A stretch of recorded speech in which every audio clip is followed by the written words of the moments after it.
Good afternoon, everyone. Today we're going to discuss a very interesting topic and very timely as well. My name is Mabda Haronisa Fajrila Siddiq, and I will be moderating today's session. I am a researcher at the Habibi Center, and I am a Women in Foreign Policy Fellow at the FPCA, and it is a pleasure for me to moderate this session with the distinguished panelists. This session will discuss middle power diplomacy to address the question of how middle powers of the world are becoming game changers in international affairs. And the session is held in collaboration with Universitas Bakri as the knowledge partner of this session.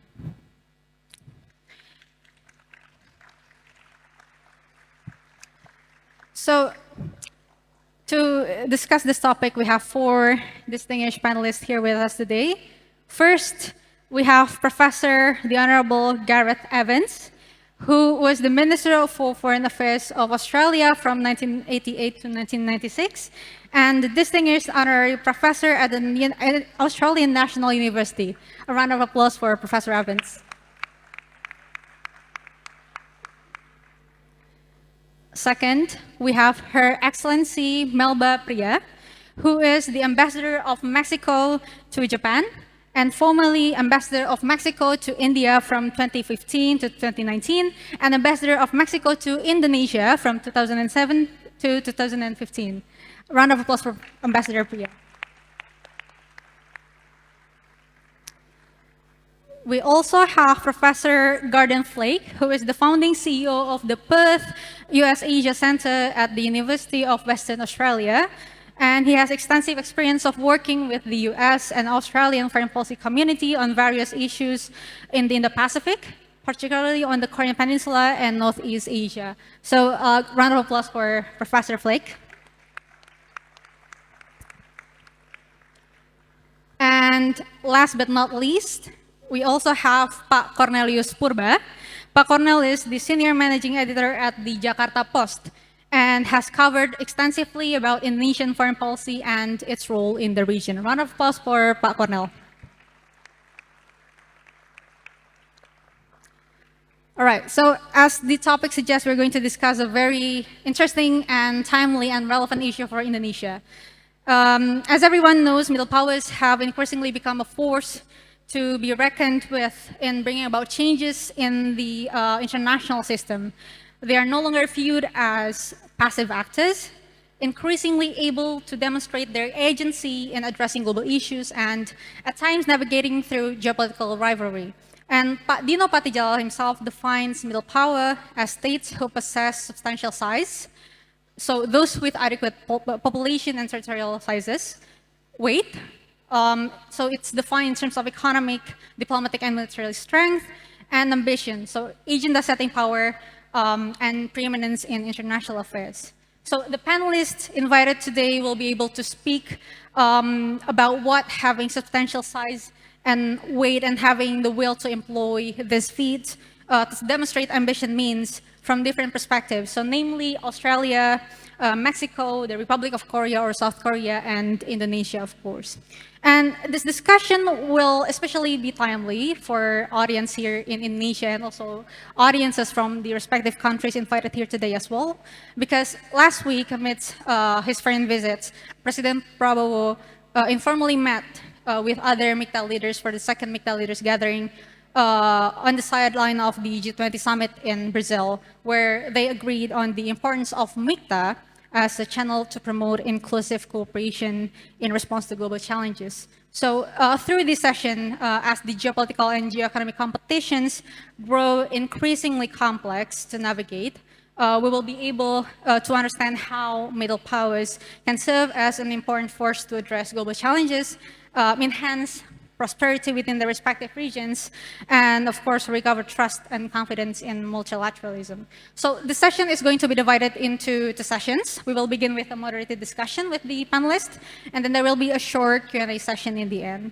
So as an introduction and to set the scene, I'm going to ask each of the panelists to deliver their introductory remarks. So please keep it short, up to 2 minutes, and I'm going to stick to the time because we have countdowns here, timers here up on the stage. So please, I'm going to start with Professor Evans. how do you define middle powers? What makes them unique? And how important are they in addressing global challenges? Professor Evans, 2 minutes. Well, thank you, Mabda, and thank you for the opportunity to talk to you all. I guess before we can determine how good middle powers are capable of being in fixing the world, not a bad idea to get some agreement about what middle powers actually are. And the truth of the matter is there's a lot of disagreement. There's no agreed list of middle powers. There's no agreed definition of middle powers. Dino has made clear his view that middle powers are those with a combination of size and weight and ambition that add up to about 24 countries around the world, but other people take a different view. I take a different view. I don't think size as such, physical size as such, helps us very much in determining who are likely to be effective middle power players. Whether you're talking about GDP or whether you're talking about population or land mass or size of military expenditure, the truth of the matter is that the language of middle powers really is not conditional on having a certain size.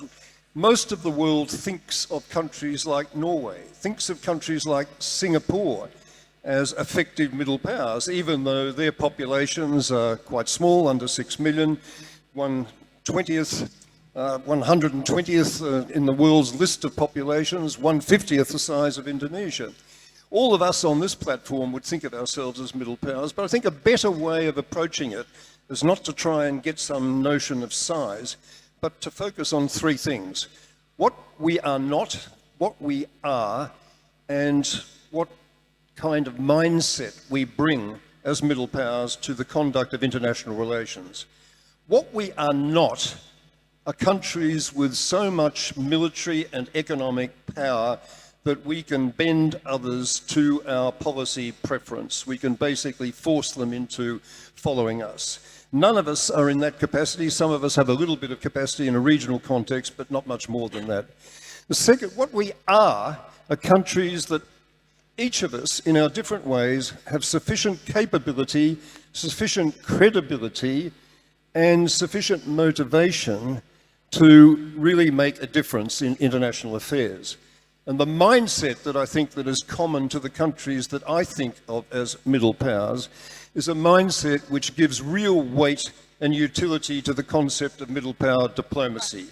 Middle power diplomacy, in turn, is something I think that has a characteristic motivation and a characteristic method. The motivation of middle power diplomacy is a really strong belief in the utility and the necessity of cooperative approach to problem solving, in particular those big public goods problems that are too big for any country, however big or powerful, to solve by itself.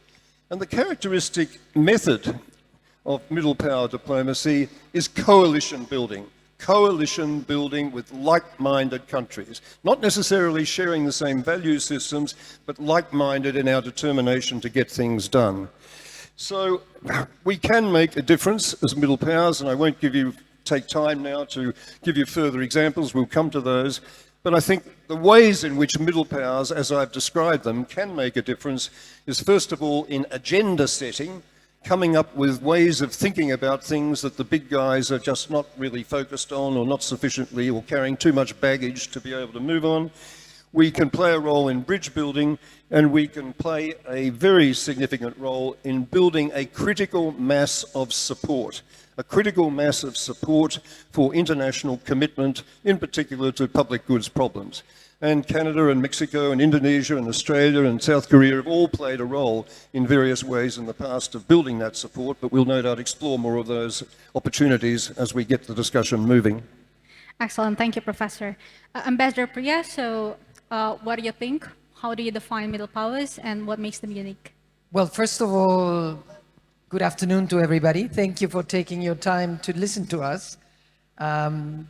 One of the things about the theme of this talk is that Mexico and me, we don't agree about the concept of middle powers. Mexico has not adhered itself as a middle power, not in the Cold War, not after. We are not a middle power. Middle power is putting a cap on everybody that considers itself a middle power. We are middle powers in some things, we are upper power in other things.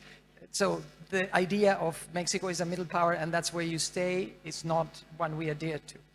However, you know, all of those elements that we have talked about on size and economy and population, well, we are all of that, but we are a sovereign nation that has an autonomous foreign policy, a well-established presence in the world, and international diplomacy is what we do.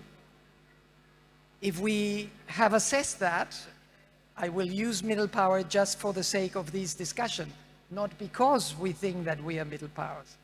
So Mexico has historically, for reasons that are to do with our geography and many other things, have a constitutional foreign policy. Our foreign policy is part of our constitution. We have principles of foreign policy in our constitution. We believe in non-intervention, in self-determination of the states, on Pacific settlement of disputes, and all of those force of international relations that give countries legal equality as states. So a middle power is not better than a smaller power or less than a bigger power. So we have to think about those things. Now, taking into consideration where we are today, I think these middle powers or these countries, what they are very important in is that they are relevant actors in the international arena because we earn recognition and we have the basic of everybody around this table is cooperation, not cohesion. So cooperation is key there. Professor Flake, please. Well, thank you. I very much agree with almost everything that's been said by Ambassador Priya and by Minister Evans. I spent 25 years in Washington, D.C., but most of that was spent focusing on Korea, Japan, the region more broadly. And now I've lived in Australia for 11 years, and I've been an Australian citizen for about 5 years now. So my view on this topic, on middle powers, is not a Washington, D.C. perspective. It's very much informed out of Seoul and out of Western Australia. Now, having said that, I tend to also, along with Pak Marty from the panel this morning, or there are other panels, I also challenge the concept of a middle power. You know, because Australia, Mexico, Korea, Indonesia, we're all in the G20. In fact, we're all in the top 15 economies in the world, right? We're not middling by any way. We're consequential powers, right? The term actually is something we can blame Korea for. In Korea, a lot of academics go back and forth into government. And so middle power is a way that academics describe the behavior of nation states, right? It's not a way a diplomat comes out and says, we're number 2. We have a cap or a ceiling, right? We're not consequential. That's not how we talk, right? Governments don't either, right? It's just an academic term, right? But I think it might be helpful for today for us to understand how other countries talk about this. So in Australia, we use the term rules-based order. Rules-based order. This is a mantra in Australian foreign policy. And what that implies is we don't want to live in a world where might makes right. We don't want to live in a G2 world. We want to rule a world of institutions and standards and norms and organizations and laws and cooperation that, you know, that you build through the mechanisms that we just described here. Probably in Turkey, maybe in Mexico, they might talk about the liberal international system rather than kind of middle powers in terms of that. And what that implies is that depending on the issue, every country is going to have different strengths or weaknesses. And so in some sectors, Australia is a global leader.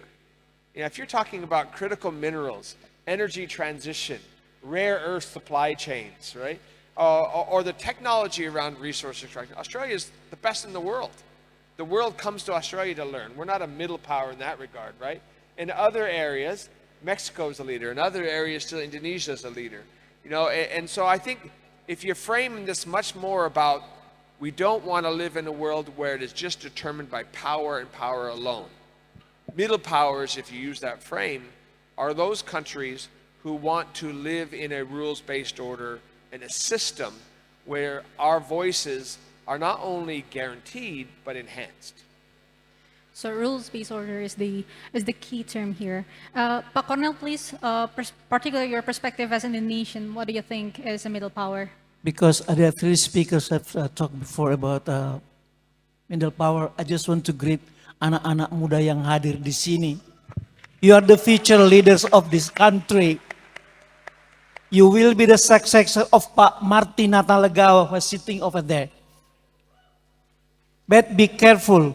One thing I want to say, especially my respect to those who read the Jakarta Post and subscribes. Not just read, but subscribe. It's a matter of my own salary. And for you, before talking about diplomacy, maybe your dream will be a foreign minister, will be ambassador. But be careful with a little girl here. She's just now 7 years old. Her name is Kimora. Her dream is to be the president of the Republic of Indonesia. Maybe one day you must apply to her to be her minister or ambassadors. So, about young people, not all of you will become ambassadors or diplomats. But by attending such a forum, you enlarge, widen your vision. If all of you become diplomats, then foreign ministry should be expanded 4 times. I'm a journalist. I do not understand anything about diplomacy. But I cover foreign ministry since 1985. So almost 40 years. Still I have little knowledge and still have no chance to become even a junior diplomat because of my age. Later I will talk about Indonesian perspective about middle power. Tapi anak-anak muda sini middle power semua, belum ada, you have enough income, right? Okay, thank you.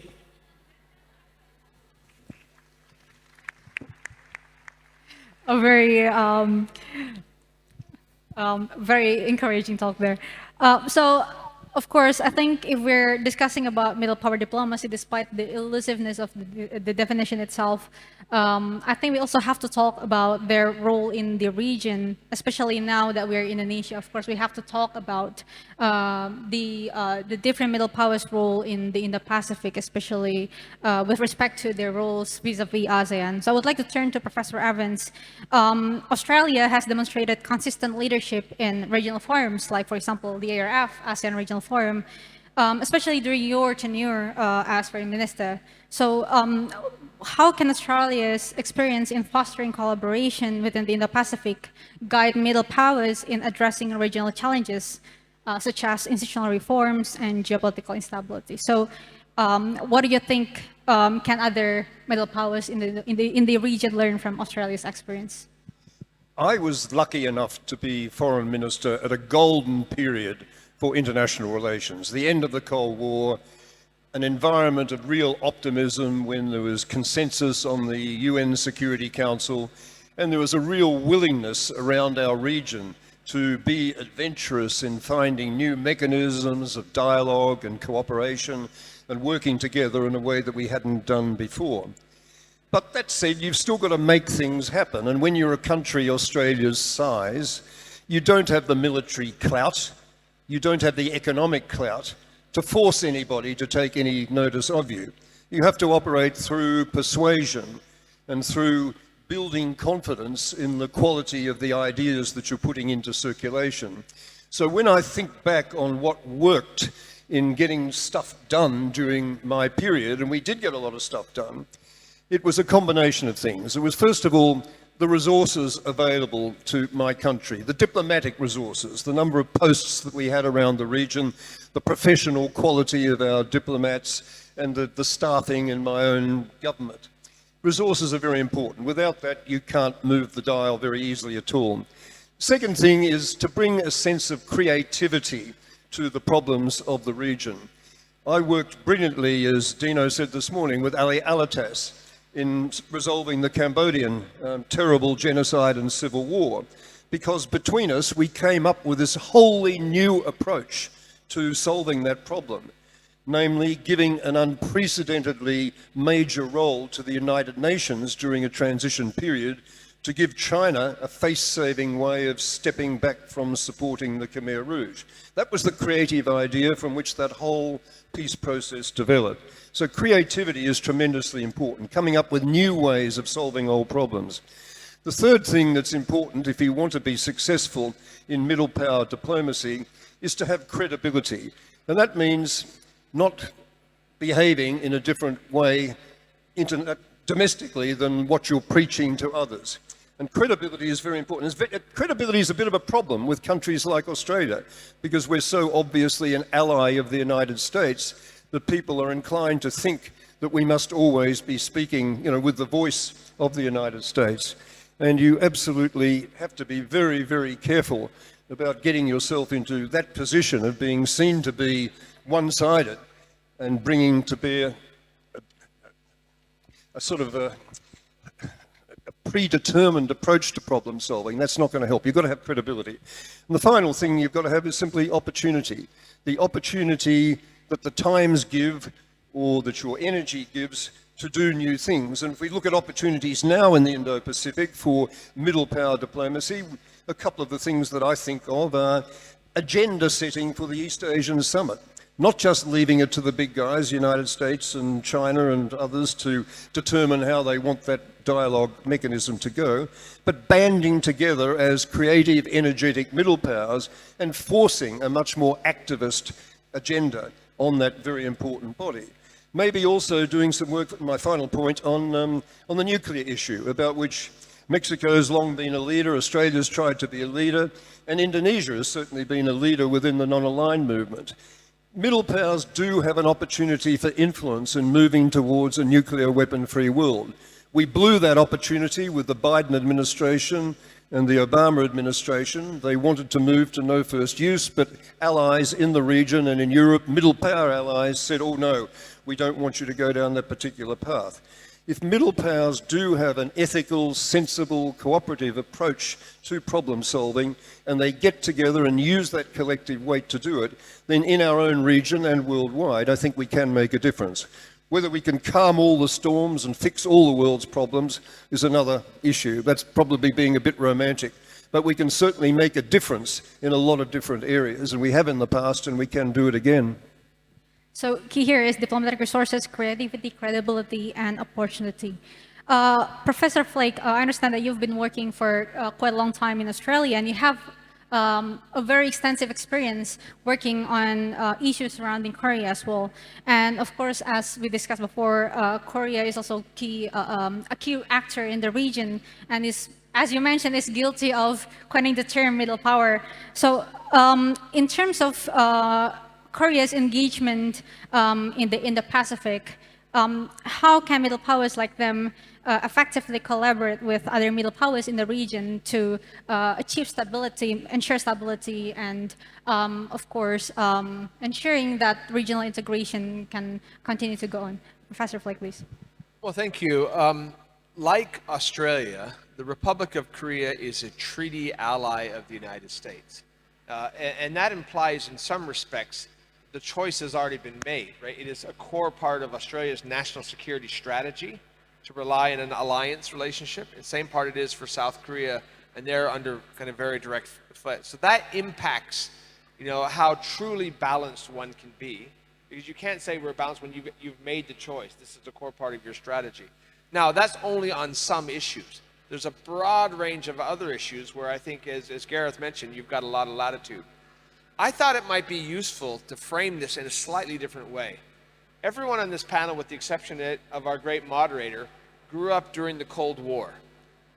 I don't know if the college students here can understand this, but all through my high school and most of my university days, I believed that the world was going to end in nuclear holocaust. Everybody believed that.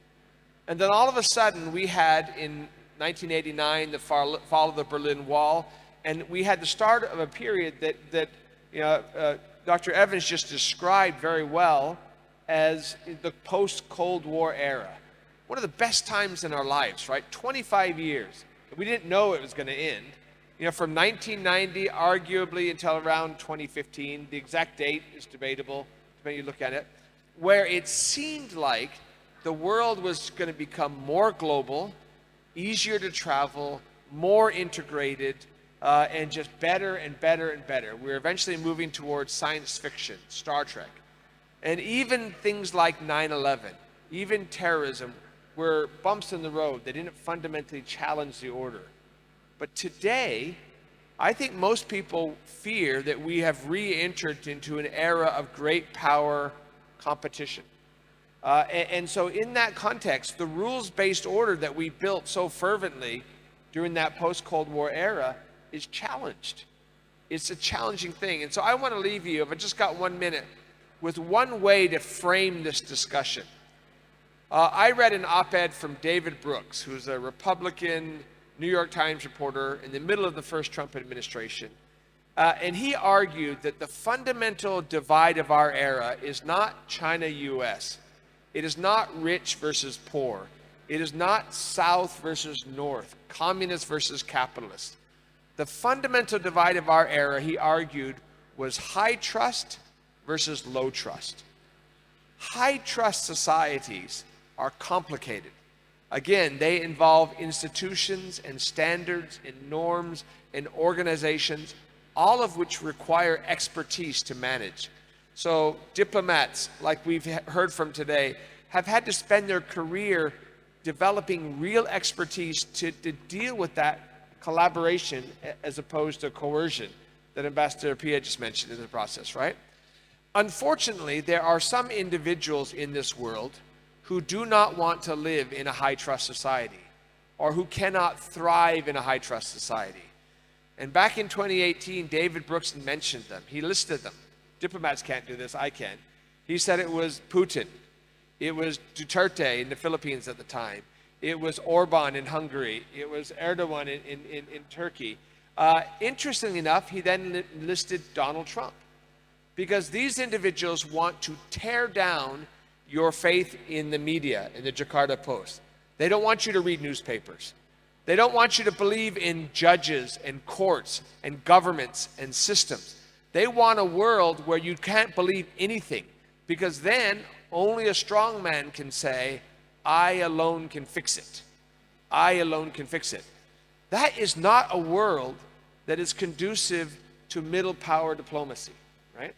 And even though some demagogues, some populists in middle powers like Turkey or Hungary have pursued those things, I think that's negative, right? It's a negative. And so one of the previous panel, this one, wrestled with the implications of the re-election of Donald Trump. And my argument is that we are in an environment now where middle powers are going to be not just rebuilding the rules-based order that Gareth and his colleagues built, but trying to defend it in an era when it is being attacked. So to make it very clear, the space for middle power diplomacy is shrinking. It is under attack. And so Indonesia and Korea and Mexico and Australia and many other countries in Europe have a responsibility to defend that order. And that is, I think, the challenge of middle powers in this era. So defending a rules-based order is key here in terms of maintaining collaboration between the middle powers in the region. But Cornell, of course, as an Indonesian, Indonesia is often recognized as the de facto leader of ASEAN and being among the most active in promoting, for example, ASEAN centrality in the Indo-Pacific. So in your view, how successful has Indonesia been in establishing itself as a middle power? Especially with regards to regional diplomacy and multilateral engagement. So to sum it up, how successful has Indonesia been? First of all, in Wednesday, we just, voters just elected 37 governors, 93 mayors, 415 regions nationwide. It was just completed in one day, regardless the shortcomings. Before I answer it, why Indonesia is a middle power? I don't want to argue. Maybe like you buy shirt, there is L, there is double L, maybe triple L. So it's a middle power. So remember, only 6 years after the nation forced President Suharto to end his 32-year dictatorship in May 1998, Indonesia held its first direct election, first direct presidential election. Just 6 years after. I think we are more democratic than Australia. Australian voters only have the right to vote for parliament, not the prime minister. In 2024, in 2005, we have the first regional head direct elections. Indonesia is de facto the leader of ASEAN. We are the largest member of ASEAN. And Indonesia learns very well from the India experience. When you read how the South Association, I think SAARC, of South Asian nations, doesn't work very well because India, as a big country, tends to knock the head of our smaller member. But Indonesia choose to be, let's grow together, especially under Suharto. Now Indonesians tend to think, we are bigger than Singapore, Malaysia, Brunei. We should have more recognition. And also remember, we are, after the third largest democracy after India and US, we are also world most populous Muslim nation who are known for moderate and tolerance. I'm sorry, I'm a Catholic. But I do know Muslim and Islam Indonesia is very moderate. I don't want to please you. It's come from my heart. In the last 10 years, Jokowi tend to ignore ASEAN. But only 8 seconds left. Indonesia needs ASEAN also, not just ASEAN needs. We are strong also because stronger because of ASEAN. That's not the meaning of leadership. Already I'm told to shut up. Thank you. Thank you very much, Pa. So, Indonesia is successful in making ASEAN work, and Indonesia also, of course, needs ASEAN. Not only ASEAN needs Indonesia, but also Indonesia needs ASEAN. So, I would like to turn to Ambassador Priya, because, of course, Mexico is an important middle power, but from a distant region from Southeast Asia. So to set the scene here, of course, I think a lot of the audiences might have read a lot of news about Mexico, but to sort of set the scene here, could you please maybe provide a little bit of a background on how is Mexico's foreign policy, especially within its immediate region, looks like? Ambassador, please.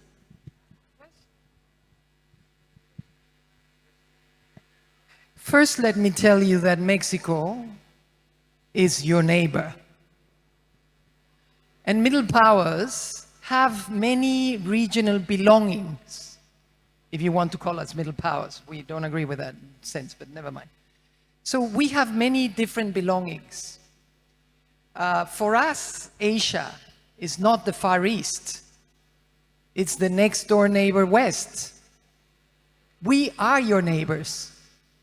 Of course, we are not next door, but if you could swim, and your founding president used to say that we were washed by the same ocean, and we still are washed by the same ocean. So middle powers have a lot of geographical belongings, but one of the reasons that Mexico has always had a significant voice is that we believe that every country has an equal footing. And we believe in global governance. We live next door to the only country that has used nuclear power. So Mexico is a country of many belongings. MICTA, APEC, G20, of course CELAC, of course OAS, of course USMCA. We are a sort of hinge country. If You open us in the middle. We are in the middle of Europe and Asia, and we are in the middle of North America and Latin America. And we belong to all of those regions. So, although middle powers are powers in the region, and I don't like the word power, but are influential in the regions,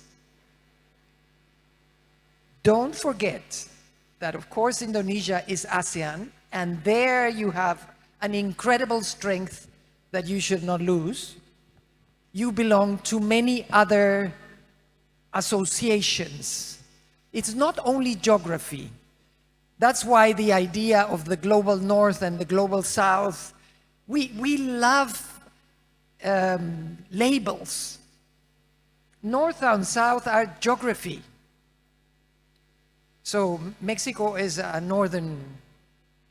global north, Australia is the global south, and Indonesia is the global middle, because you are in the equator. So don't go there, don't go there.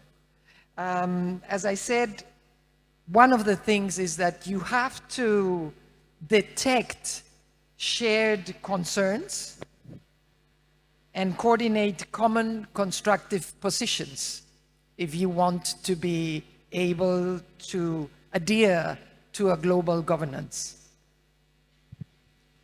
So thank you very much, Ambassador. We will return to your point on global governance, but of course, I think discussing about global governance in this day and age, I think it's inseparable from one very crucial factor, which is global great power rivalries, geopolitical competition, etc. Pak Cornel, this is especially timely because President Prabowo has just returned from his foreign visit, and he has visited both China and the US during his foreign visit, which stresses the importance of both countries for Indonesia and the region. Yet China was the first country that Pak Prabowo visited after his victory was declared, and in his series of foreign visits, China was also the first country that he visited. So we also have to understand that on the side there is still a lot of unease when it comes to our engagement with China. So in your view, what are the most significant challenges that Indonesia is facing in maintaining its role as a middle power status, particularly in balancing and or navigating the geopolitical tensions in this day and age? Pa, please. Journalists are trained to ask questions, not to answer. But moderator forced me to answer questions. First, actually, a bit different from the moderator question. I want Martin Natale already raised about the joint statement of President Prabowo and President Xi Jinping in Beijing, especially point 9 about joint development of the Natuna waters. But I will talk about it later. About China, Indonesia historically, traditionally are hostile to China, especially army hostile to China, because Indonesia regards itself as the sub-regional superpower. Remember, I think only Indonesia which has the gut to cut diplomatic ties with China from 1967 until 1990. 23 years we cut diplomatic ties. Only when Premier Li Peng came to Jakarta on August 8, 1990, President Suharto agreed to reopen diplomatic ties. So that Prabowo goes to China, it is a very pragmatic and rational choice. But traditionally, we are not so hostile to China. About Indonesia role, with ASEAN as middle power, ASEAN actually, situation Indo-Pacific. Actually, definition of Indo-Pacific is not clear. Where is Indo-Pacific? We don't care about Indo-Pacific in Africa. But for Indonesia, ASEAN, quietly, actually, ASEAN Indonesia agrees with the rising presence of military presence of US, Western countries, Japan, Australia, even India, we just half-heartedly denounce. Oh, no, no, no. Actually, welcome, welcome, welcome. We are too afraid to China. But remember, no a single country, even the US or Australia, has the gut to say to China, let's fight one by one. And these Western countries want to use ASEAN. We don't want to be trapped in between. So quietly, Indonesia, ASEAN agrees with the presence of more Western countries. The merrier, the better. Thank you. Thank you very much, Pa. I would like to return to Professor Flake, which of course you've mentioned about your extensive experience working on issues surrounding Korea, as well as having perspectives from the US as well as Australia. And returning to discussions on Korea here, as an immediate neighbor of China and given its historical relations with the US, discussions about strategic autonomy has always been complicated by dilemma. So, in your views, how can South Korea's middle power status address the sort of like dilemma in balancing its relations between the US and China in maintaining its strategic autonomy? Okay, I think it's important to state that whether it's Indonesia or South Korea or Mexico is probably the exception here, Australia or almost any other country, at least in the region, we have a situation where we depend on the United States for, to some degree, security, either through an alliance or through the global norms. And at the same time, we have an increasing dependence on China economically. People are surprised to realize that even though South Korea is right next door to China, Australia actually has a greater percentage of its trade with China than South Korea does, right? It's very important, especially where I come from, Western Australia, where our iron ore or our gas and most of our agricultural products all go to a single market. So there's a high degree of independence. So there's always this tension between our security, diplomatic needs, our economic needs. And the interesting thing is it's important to realize that those are shared tensions, and that by working and looking at how other countries deal with it, that we learn from that process. Now, Mexico is probably going to go through some economic coercion with its closest neighbor, not China, but with the United States, right, which is its leading trade partner. But I will tell you the interesting thing in this is, just about 4 years ago, for a variety of reasons, Australia was on the receiving end of some very overt economic coercion from China, our largest trade partner.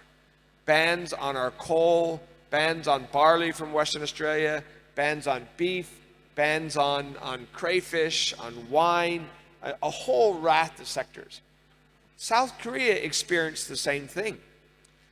When South Korea decided in response to North Korean missile tests to deploy theater high altitude aerial defense batteries, THAAD batteries, China then used economic coercion to punish South Korea, so for political security reasons. And so there was a learned lesson for Australia from South Korea, then the Philippines done as well. And interestingly enough, if you look at the last 3 or 4 years, Australia and China relations have stabilized compared to where they were 3 years ago. Australia really did not give up on any of its core principles. They did not knuckle under to any of the 14-point demands that the Chinese had kind of leaked into the Australian press. And at the same time, we haven't been as provocative either. We haven't gotten an apology. We haven't gotten compensation. We dropped our WTO courses. But underpinning everything I just talked about are those same desires to work together with other countries who have shared experiences from us. Thank you, Professor. Ambassador Priya, I believe that I think there is also a lot to discuss here about particularly Mexico's efforts in maintaining its strategic autonomy here because, of course, you mentioned that you don't necessarily agree with the idea of middle power, being some sort of like confine or limitations with regards to states' actions. What I would like to ask here is, given the fact that now China has increased its investment in Mexico quite substantially, as well as with Mexico and U.S. historical relations as bordering countries, how has Mexico maintained or pursued strategic autonomy in this sort of complex situation?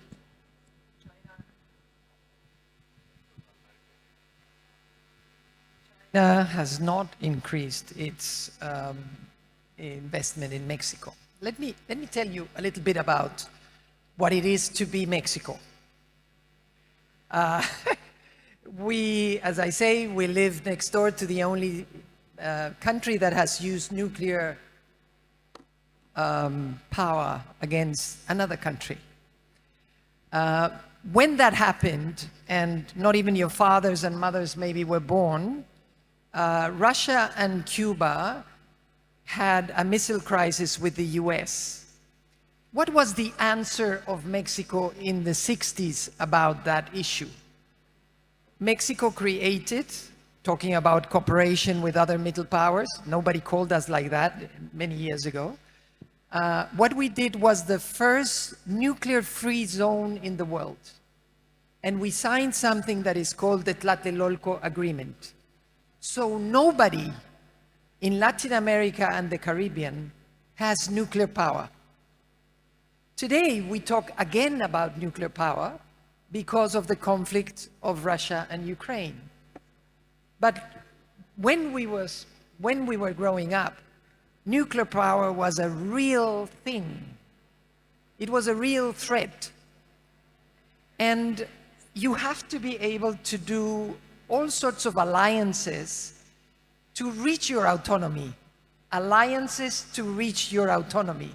It might sound funny, but it's not. In 2013, Mexico was instrumental to adopt the Arms Treaty. Why? Why were we interested in Arms Treaty? Because our country is flooded by American arms. It is illegal to have a weapon in Mexico. In 2018, we were active supporters of something that is very important for everybody, which is called the Global Compact for Safe, Orderly, and Regular Migration.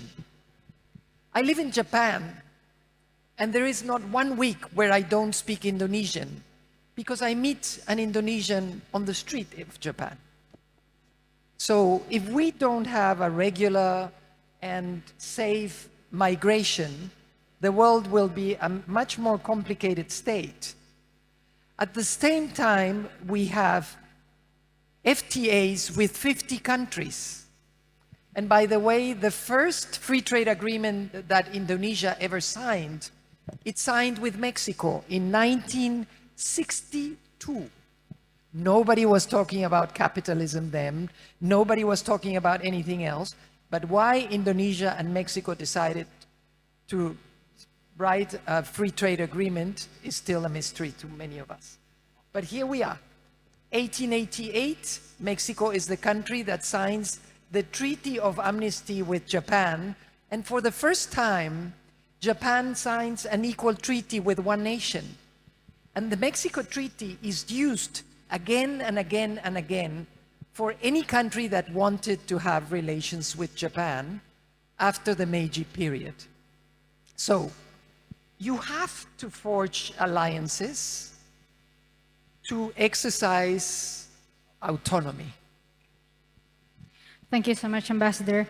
And Professor Evans, maybe drawing from your experience working as a foreign minister, and speaking from your experience observing Australia following now, what do you think what sort of lessons can we learn in terms of maintaining strategic autonomy from Australia as a middle power?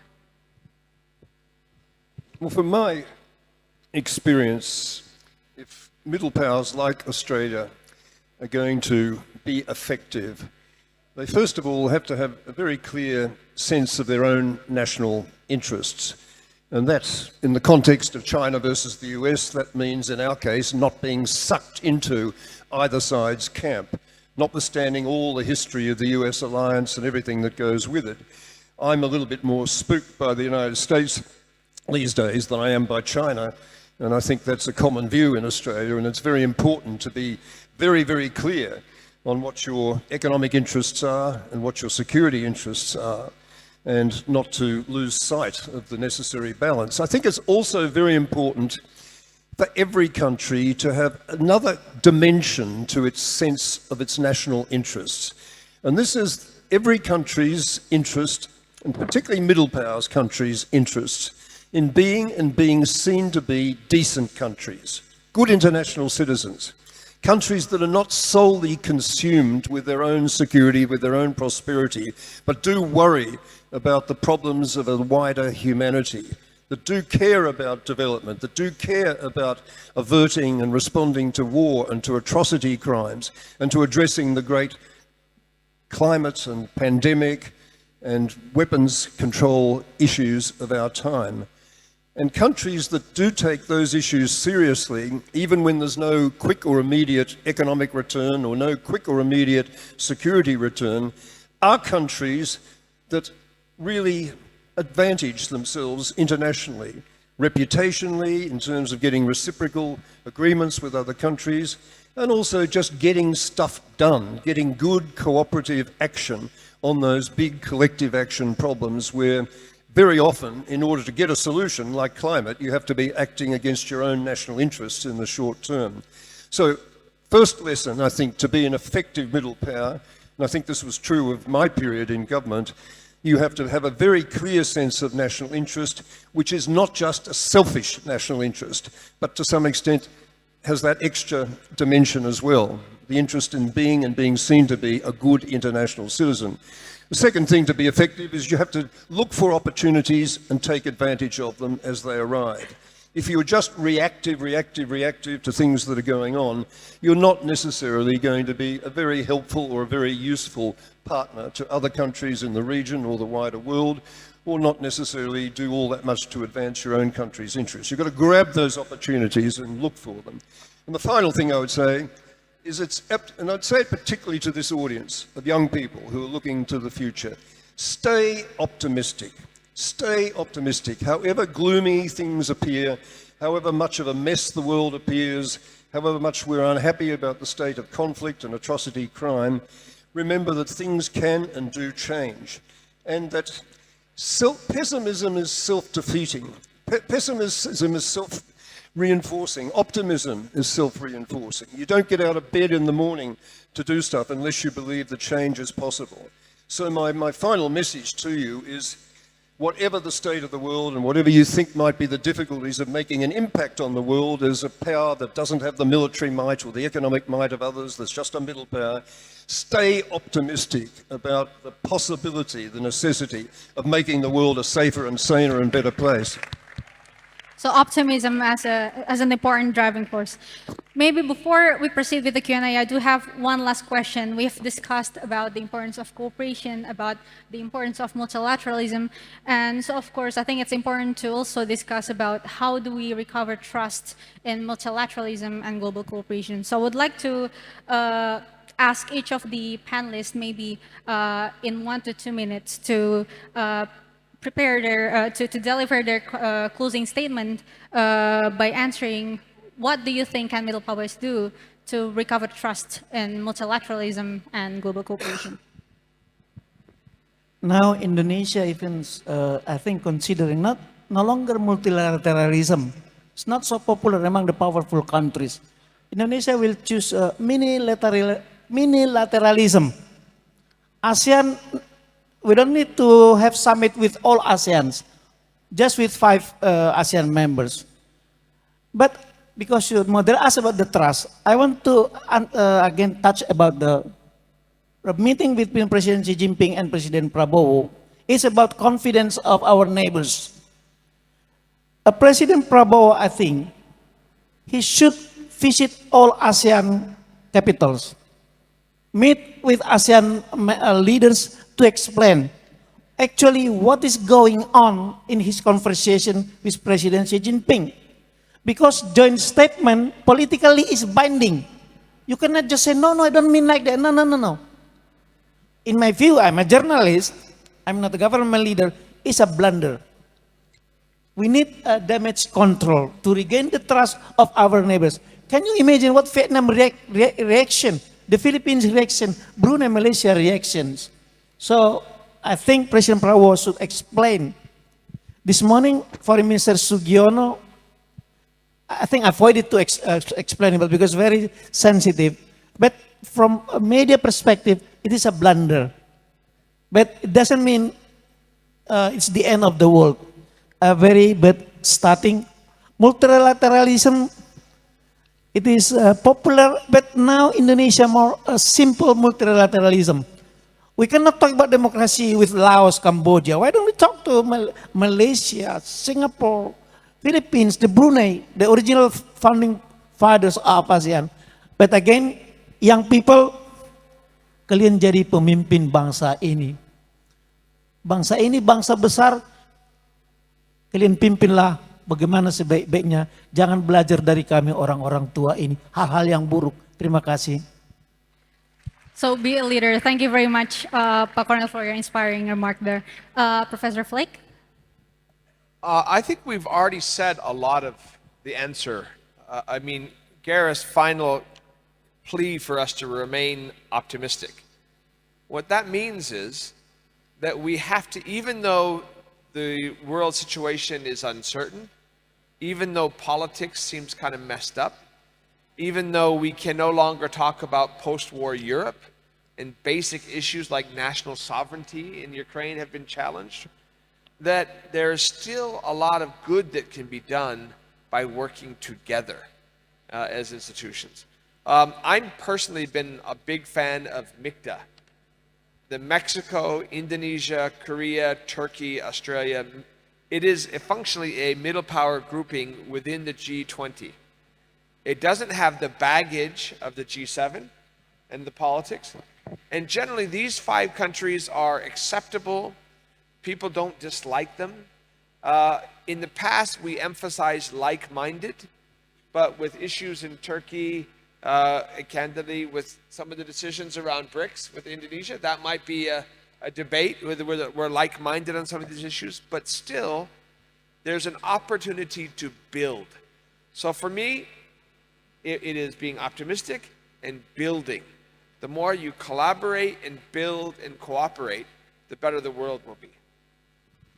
Thank you, Professor Flake. I would add one thing to optimism, and is trust. Trust the future. I mean, Evans and I were talking about age a little time ago. You have much more time than we have, but trust the future. And you have to become activists. You cannot only be optimist because it's an optimistic time. You have to be activist for optimism. Yes, national interest is important, but climate change is for everybody. Yes, national interest is important, but women issues are important because it's the women that forge the next generation. Yes, national interests are important, but migration and economy and cybersecurity and human rights, they are all important. So what we are trying to say here is we are giving you a world in which we trust it. It didn't always go the way we thought it was going to go, but you are the activist of your future. You have to be activist if you want to be trusting and if you want to be optimist. Thank you very much. And Professor Evans, nothing to add? Okay, great. Thank you very much for all of the speakers. So now we will turn to the Q&A session. Due to the limited time, I think we only have 10 minutes for the Q&A. So we can have 2 questions from the audience. So if there's anyone who would like to ask a question, please show a hand. The gentleman over here. Another one. And gentleman right there on the front. So here and there. Yeah, I think you can approach the microphone if it's okay. Okay, I think we can start with gentleman over there, and then you can please approach the microphone if it's okay. Yeah, it's on your right. Yes, please.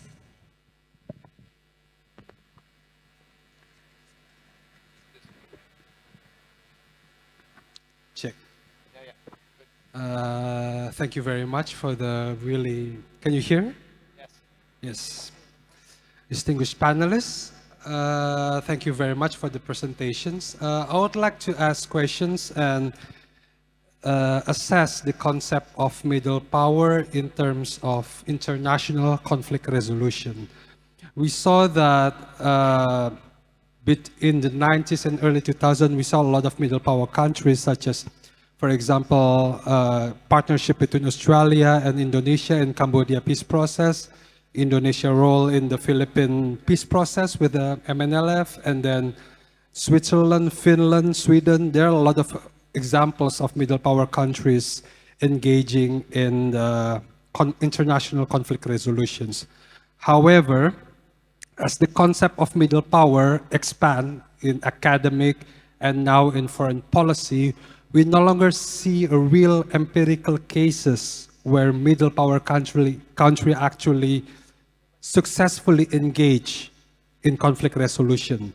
We saw the Indonesia role or ASEAN role in Myanmar civil war right now, which has been fruitless so far, and many other cases. So what do you think about the advantages that a lot of academicians propose that the middle power have the leverages, yes, certain leverages? Do they exist, or do they only exist in certain kind of condition? Thank you. Thank you very much. And the second question, please keep it concise and brief. Thank you very much. Yeah, I just have a one-sentence question. Do you think AUKUS, the Defense Cooperation Agreement, will have an impact on the political and security dynamics in Southeast Asia? So impact of AUKUS in Southeast Asia. So I would like Thank to you. start with, thank you very much for the question. I would like to start with Professor Evans. First question on middle power in achieving peace, and then the influence of AUKUS in Southeast Asia. Professor, please. Potential role of middle powers in conflict resolution. There are quite a number of situations which do lend themselves. Regional responses, like Nigeria led for so often in West Africa. Regional responses, if ASEAN can get its collective middle power act together in Myanmar, can be very effective, and we can just hope that with Malaysia taking over the chairmanship of ASEAN next year, maybe we can take some new energetic initiatives in that place. Middle powers have a significant role to play in the General Assembly in the United Nations. There's a huge amount of frustration with the Security Council at the moment, for reasons we all understand, the exercise of the veto power. But there's a growing realization that it is possible to put together significant majorities in the General Assembly on really important issues like the Middle East conflicts, and to accelerate the momentum for resolution flowing from that. So I think just looking in a regional context, and there are some other bilateral ones as well.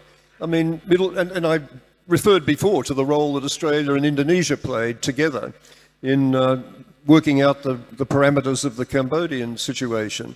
There are situations like this all around the world where creative, energetic, well-resourced middle powers are capable of changing the parameters, changing the understanding of the art of the possible.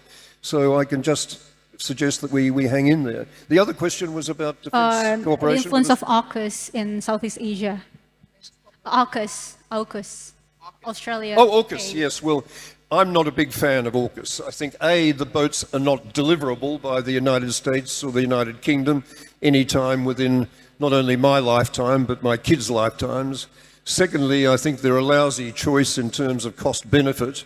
And thirdly, I think they're a a serious problem for our national sovereignty, because there's no way we're going to get this very advanced technology from the United States without the United States believing that these boats will be available at the flick of a presidential finger for use by the United States in any military adventure the US might want to get itself into. Now, I'm not a majority voice necessarily, but I am a significant voice in the Australian community.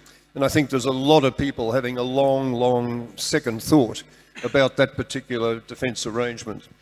We've always had a fear in Australia of abandonment, of being this European country in Asia and being out of place and needing a great and powerful protector, whether it's the United Kingdom or the United States. Those days have passed.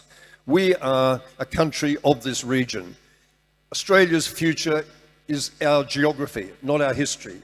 Australia's future is the Asian region. It's not the Anglosphere of the US and the UK.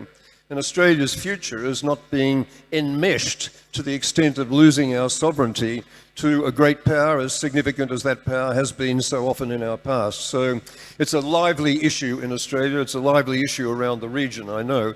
But be aware that there's a lot of people who are very concerned that this was a very bad decision by successive Australian governments, and I think there is a chance that it will completely fall in a hole before too much longer. Thank you very much, Professor. I believe Professor Flake would like to add something on that. So I am much more optimistic about Professor Evans' longevity. I think he'll be around for a long time. And I'm also more optimistic about AUKUS in terms of its role in the region. Now, having said that, if you step back and think more importantly to my big picture, the post-Cold War era period was built on a foundation of security. It was built on those security guarantees throughout the region. And we're in an era right now, candidly, where the increasing collaboration between China and Russia and North Korea and Iran has impacts, I think, globally, right? That I think are destabilizing. And if you ask the Filipinos, they would probably agree with that. If you ask the Vietnamese, they would probably agree with that.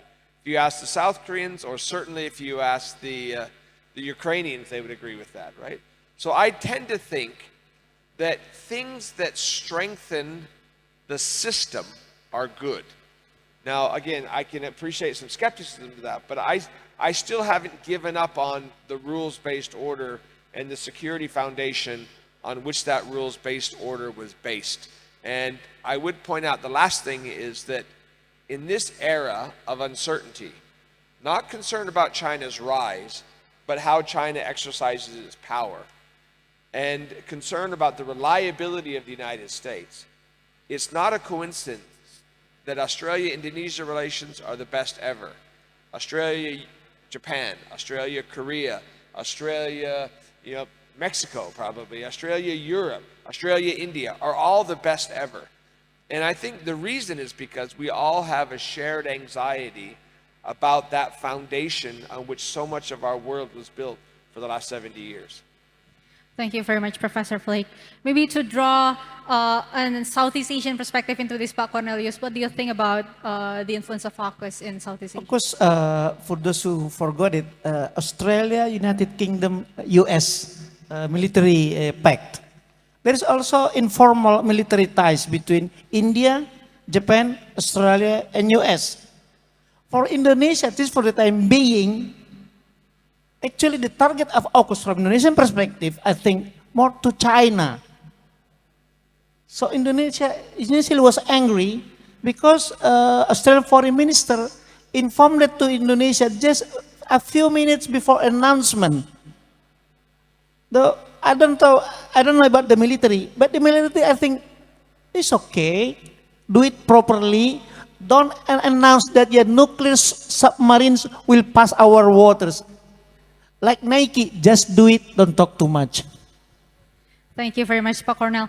Lastly, Ambassador Priya, what do you think about the role of middle power in conflict resolution, and maybe if you have any take on the role of AUKUS in Southeast Asia?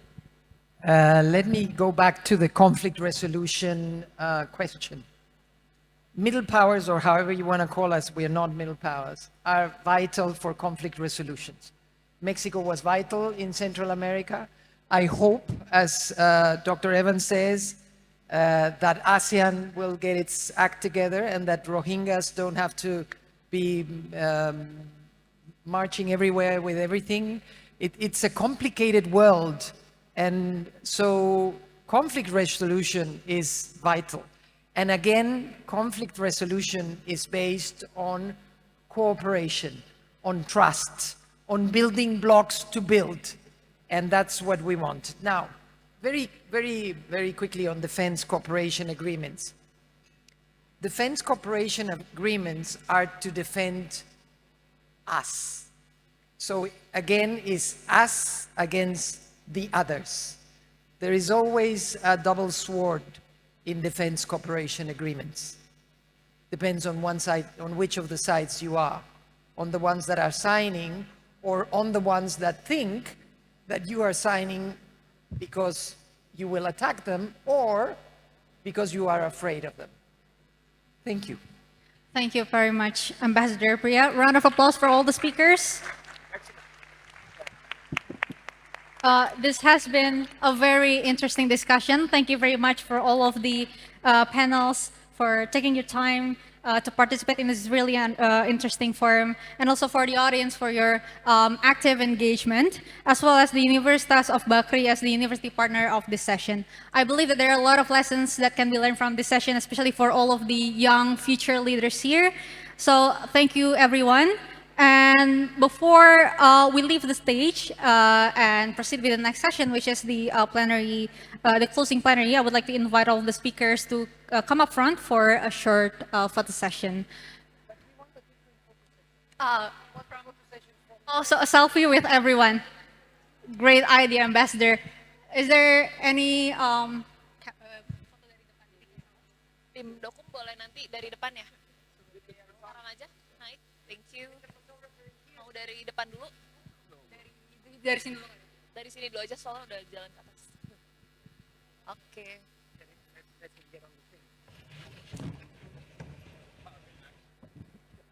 This should be okay.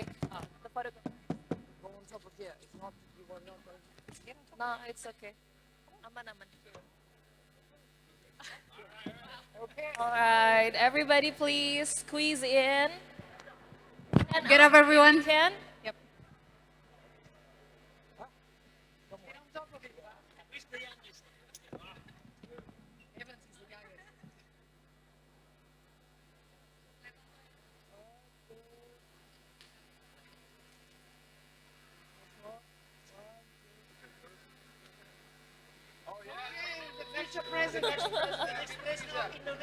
Hitung. 3, yeah.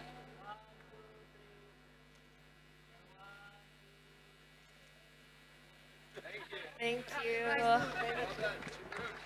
Please, a round of applause. Yeah. To all the distinguished speakers, we have a small gift from FVCI for your participation. Yeah. For the moderator, please. Thank you. Okay. Excuse me. Hello. Hi, sir. Would like to give you a gift. Thank you so much for your participation. Oh no. Thank you. Thank you, Gordon. Thank you, Pak. Once again, thank you so much. Oh yeah, that's true. Okay, let's take one more picture together, Pak Purba. Oh wait, they want one Yeah, more. from the front now. Yes. With your gift, you can show it off if you want. All right. Boleh dihitung? Okay.